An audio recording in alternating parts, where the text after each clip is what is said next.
So this is the full moon forecast for March 8th. This is the full moon in Leo. Now, that will happen at around 9:30 a.m. Greenwich Mean Time, Universal Time. And we always have to remember when we talk about full moons that it's not the beginning of a cycle. This is really sloppy astrology, frankly. It's the midway point of a cycle. The cycle begins when the sun and moon come together, and then the full moon is the halfway point. So sun and moon came together in Aquarius a couple weeks ago. So we're learning the Aquarius lesson of life right now. We're learning about social issues. We're learning about uniting our individuality with a larger cultural purpose, and that it's not just about us and our own individual creative expression. That individual, unique creative expression finds its sort of culmination in the sign of Leo. That's what Leo is. It's where we feel the dignity of our unique individual expression, and we feel that as a point of giving and as a point of beauty that we just want to share. It's ruled by the sun itself, which is the source of life. The sun is the planet of generosity, the most generous of all. The reason there's life is because of the sun. So one thing to realize, when you hear people talk about, oh, Leo, they're so selfish, and you hear these negative Leo traits, realize that's kind of an abomination of the sign.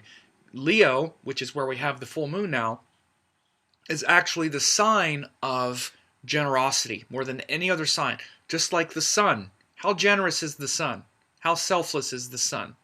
The sun gives the power of life and asks nothing in return. How often do we remember the sun and that the sun is the source of life? Like hardly ever. Yet does the sun demand we remember? No, it doesn't. This is the true nature of the sun. We have to remember the true source and the true divine enlightened qualities of these planets before we just reduce them to their negative expression. Leo, at the heart of every Leo, is the dignity of self-expression. And I should say I just said every Leo, every person and the Leo part of them. The Leo is the part of you that wants to express your individuality and share it. And the beauty, the indescribable beauty that comes from knowing that the thing you love the most, the thing that gives you the most joy in life, is also valuable to others, and that you can share that with others, and that they can appreciate it too, and that they can feel that love flowing from you is the greatest. It's the greatest game in town, really, and this is what drives Leo. Leo is driven by that. Not just a Leo, but the part of you that has to do with Leo. Whether you have a planet there or not, Leo rules that house in you, and every sign is lit up through their creative self-expression wherever the sign of Leo is. Like, for instance, Taurus. Leo rules the 4th house, so it's about comforting others, nurturing others. That gives them the greatest pleasure, the greatest self-expression. Gemini, 3rd house, exploring interests, trying new things. That gives Gemini the greatest self-expression. Libra, 11th house. Leo falls in the 11th house. That's why Libra loves being in community, organization, causes bigger than themselves, because the sign of Leo fills their heart with joy and creative wonder when they're able to do those things. And by the way, this is what I do when I assess each sign every month. When I do the full and new moon forecast for my members, is I go through each sign and say where they're getting lit up by the current full moon and new moon. But this is how we have to understand astrology, really. It's not, no one sign is one sign. There is no one sign. Just like you can't cut your arm off and say that the arm is removed from the whole body. Your arm exists as part of your whole body, just like the signs exist as a holistic part of you. So we have this midpoint of the Aquarius cycle in Leo. Leo is the part of you, the part of everyone who wants to give that creative self-expression, and see it reflected back in the form of beauty and love and joy for life. Now, again, this is opposite Aquarius, where we're learning to actually take that creative self-expression and unite it with a higher cause, a higher purpose. So one of the things about Aquarius, the big lesson with Aquarius, is to not just be this kind of mindless servant, this kind of drone mentality is what Aquarius can get into, because Aquarius is a sign where we inherently lack and inherently feel a lack in our own personal strength and confidence, because as you see, Aquarius is furthest away from Leo. This is how these opposites work. Leo is the dignity of our unique self-expression. We can get carried away with that. And Aquarius is where we tend to not feel it very much at all, and we don't feel like our self-expression maybe is very valuable at all, so we try to attach ourselves to someone else's expression or some big cause that represents our, beauty and joy and dignity and love and beauty in our heart. So with Aquarius, we have to be careful to not just be this sort of, like I say, this kind of mindless servant of this cause that we don't even really feel passionate about ourselves, but it seems like it's the right thing to do, and so, okay, I'm just going to serve, and I'm just going to, I'm humble, I don't need to feel good, I don't need to have confidence, I don't need to be powerful, I just serve, and it kind of turns into this kind of drone mentality. It can be with Aquarius. So the balancing point between Aquarius, the sun sign, and the sun cycle that started when sun and moon came together in Aquarius, which is where we learn to serve that higher cause, the balancing point is Leo, which shows the need to be enlivened and inspired and activated through the joy of giving and the joy and the beauty in our heart if we're going to stick with these long-term social causes and these things that we say we believe in. The other thing is that these causes and these larger structures, social structures, have no foothold unless they're connected to the heart of others, which means within every organization, an organization on some level is really kind of like an illusion, society, culture, that exists as a construct, as a mental construct, which is what Aquarius is, fixed air, mental constructs. But actually, when you take every society and every culture apart, it's actually one individual, one individual, one individual. It's sort of the collective mindset of the individuals, but collective mindset individuals are very related. The individuals are related to Leo, the collective mindset is related to Aquarius.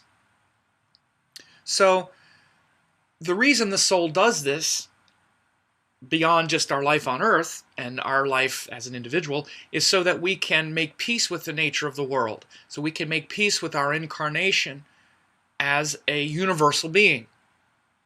So that we can let go of all of the dramas of the world, all the ups and downs, all the social ladders we want to climb, all the social causes we want to serve. This is all Aquarius. We become aware of how time grinds on. This is Saturn stuff, and you gotta love it. Time and society and culture just grinds on. It's been around forever. It's always going to be this way. We can let that really depress us and push us down and drive us into the ground and make us say, well, why do anything? Why try? Why even? What's the point? Well, what's the point? We're here anyway, and we're a divine being beyond the realm of time, beyond the realm of the world and all the culture and all the causes and all the highest things that we think, one day I'm going to serve this cause, or I'll be seen and respected on this high level. This is also the nature of Aquarius, is to want to rise to the top of that social heap on some level, not necessarily through the ego, but like I say, to serve something that's higher and to save the world. What if we all knew that we could save the world? We would do it. Let's say if we knew that we could spend the rest of our life doing this thing and it would literally like save the world, like rid the world of the thing that we think is terrible, we would try to do it. And of course, that's a very virtuous thing. But eventually what happens is after the Aquarius lesson, we have the Pisces lesson, and that one's coming next. With Aquarius, this is where we learn to make peace, big Saturn keyword, with the ups and downs, gains and losses of the world, of culture, of all the things that we're trying to save, because all of this, even though it's well intended, is also being hooked into the matrix. The world is going to be the way it is. And if we're coming at it from the point of view or from the perspective that, yes, this is me to save the world, then we're going to keep reincarnating. We're going to keep creating more karma because we're here to actually let go of all of it. That's the Pisces lesson, letting go. Not trying to save, not having attachment to the great outcome, even though it's a virtuous one. It's still something of the world. It's still this desire to do something and to have something and to be something on some level. We're here to learn to let go. And that's the Pisces lesson, which comes next. So Aquarius is where we're enmeshed in the drama of the higher causes, of the humility, of universalizing our consciousness, realizing that it's not just about me. So it's a great thing. Opposite that is the Leo full moon, which brings the balancing point. That says if we're going to actually learn that lesson and ultimately be able to let go as well, we have to come at it and come to it with a sense of dignity and clarity within ourselves, rather than this kind of anonymous drone mentality that does not honor our own creative drives or understand and recognize that the society, the culture, the causes are really no better than the individuals that are served or that are contained within it. So this is the Leo Aquarius situation. This particular full moon is joined to retrograde Mars, big retrograde planets right now. A lot of them, and a lot of important ones. Well, there's actually two of them, but Mercury's about to go retrograde as well. But this full moon is joined to retrograde Mars, which shows that, which underscores and really dramatizes how we're reflecting on our strengths and the things that we depended on to make us strong, to make us feel strong. This, in certain instances, brings, much deeper discipline. Retrograde planets have a tendency to back up and become internal psychological and spiritual forces. So retrograde Mars is definitely a time when we can be much more disciplined and focused. Also, we can be much more mentally aggravated and aware that we need to be disciplined and things like that. But the external things that we're driving toward tend to become interrupted when planets become retrograde. So we're feeling this as well, and it could be very much a part of the next couple of weeks as this Aquarius cycle reconciles, because Mars is actually the 10th house ruler from Aquarius, so this is why we're also feeling some career pressure and backing up on those things. So Mars retrograde creates this environment of discipline, of the need for discipline and maybe some frustrations with our actions. Saturn retrograde in Libra. Saturn is the ruler of this sun cycle because the sun is in Aquarius, which is ruled by Saturn. So again, this is why we're really recalibrating our long-term plans, our long-term commitments. Those things I just talked about, like social causes. And Aquarius has to do with politics. It has to do with the culture of our business, what we're intellectually committing to in our life externally, like what's the big purposes and goals that I'm trying to accomplish in the world. We've been really reflecting upon this the last couple months because the sun has been in Saturn-ruled signs, and Saturn's been retrograde for quite a while now. And so this retrograde Saturn also underscores sort of more of the confusion about where we're going right now. We're not so sure, and a lot of it revolves around our interactions with others, because Saturn is retrograde in Libra, and we also have a Venus-Jupiter conjunction in Aries, which underscores a lot of individuality being asserted in our relationships and our romantic connections.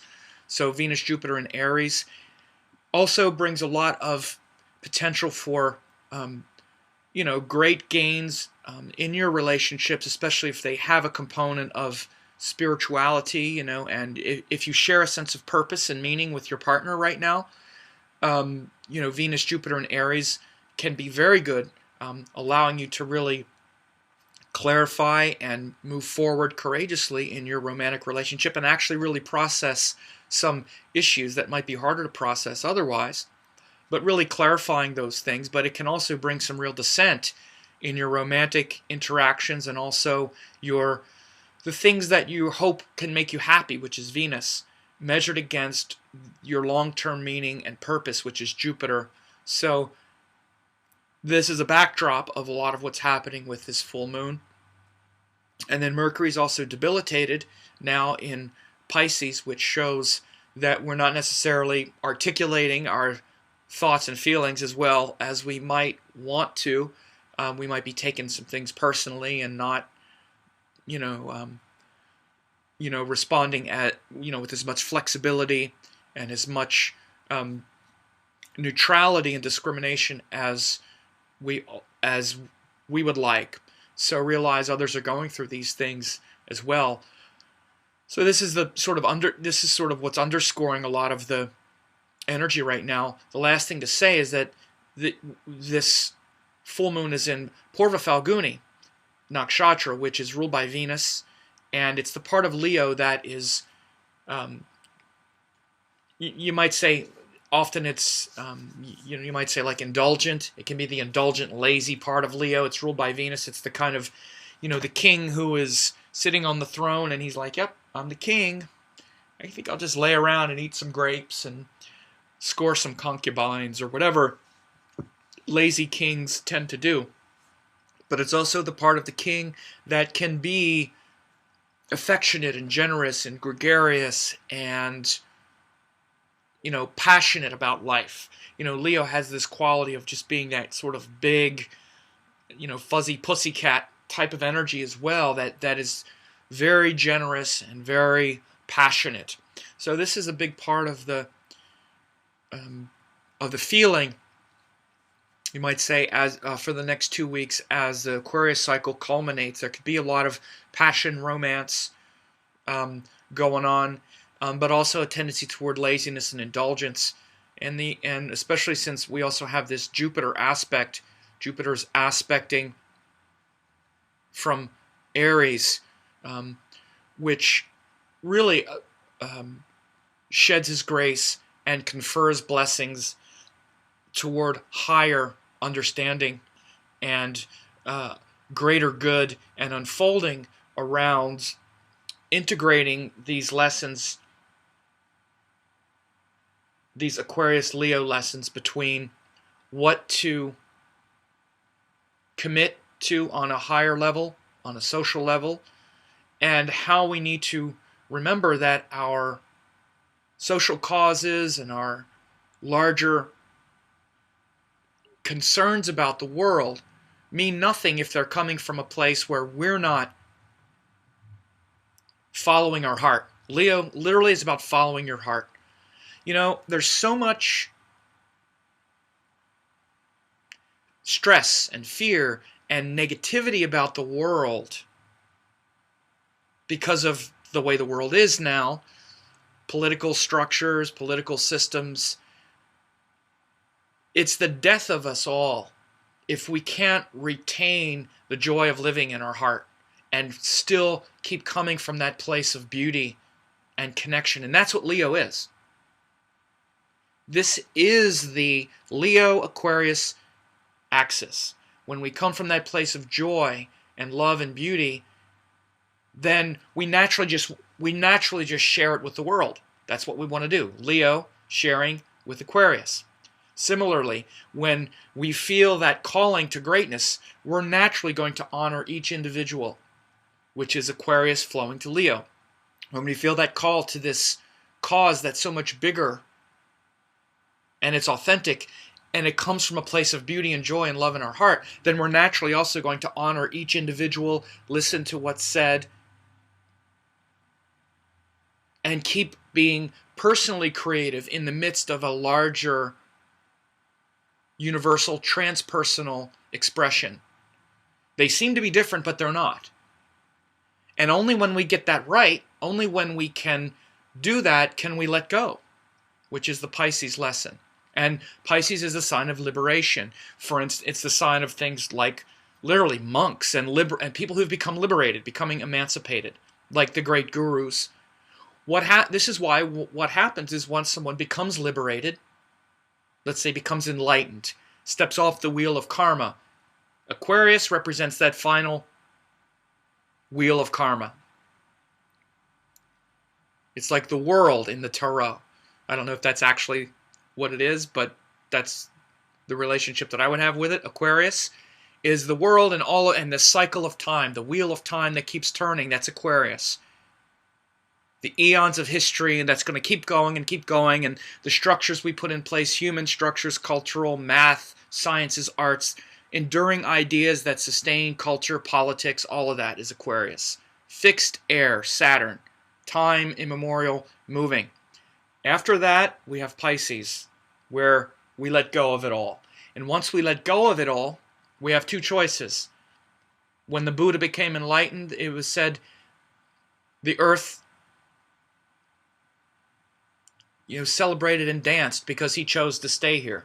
Once we become enlightened, we can just kind of leave it all, because now we're not the body, we're not on the wheel of time anymore. But if we do stay, what do? We don't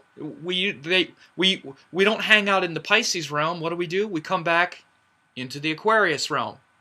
This is why all these enlightened masters who stay here become great servants of humanity. Aquarius. That's Aquarius. It's not Pisces. Pisces is where you're floating in the you're not present. You're not in the body. You're in the dream time, and you're in this and you're that. That's what Pisces is. It's like non-embodied anymore. It's basically like letting go of it all. So once we let go of it all and we choose to stay, which is what these great masters do when they become enlightened, then we come back and they immerse themselves in the hectic chaos of the world for our benefit. Because they don't need it. They've transcended. They're swimming in the ocean of eternal love and bliss. But instead they come back and take on the Aquarius for us, to show us the way. Those are the great, great servants of humanity, of which we can never repay. We can never repay the debt. It's just too, it's just too big. All the things of the world that we would do anything to get out of, they've already gotten out of. And then they come back in and immerse themselves in it times 1,000,000, just so they can show us an example. So that's Aquarius. Once you let go of it all, if you choose to stay, the only thing left to do is to serve selflessly. And that's the Aquarius. That's what Aquarius represents. That's the Aquarius-Pisces transition, which is coming. So now I'll do an assessment of each of the 12 signs for my gold members.